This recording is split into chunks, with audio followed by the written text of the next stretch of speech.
रामकृष्ण हरी माऊली।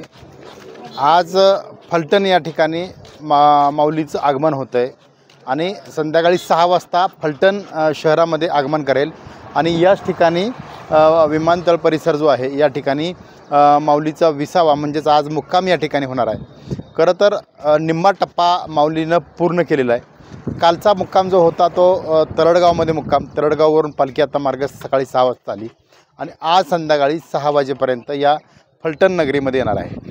फलटण नगरी माऊलीच्या स्वागतासाठी सज्ज झालेली आहे। वेगवेगळ्या ठिकाणी माऊलीसाठी पायघड्या, याचबरोबर रांगोळ्या आणि विशेषतः श्रीराम मंदिरामध्ये सुद्धा माऊलीच्या आगमनाची जय्यत तयारी सुरू आहे।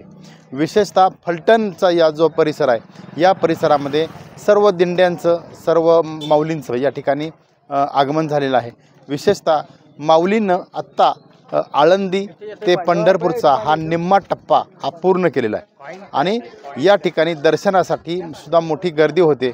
आज संध्याकाळी 6 वाजता माऊलींचं या ठिकाणी स्वागत होईल आणि त्यानंतर उद्या सकाळी 6 वाजता फलटणवरून बरडला ही माऊलींची पालखी मार्गस्थ होईल।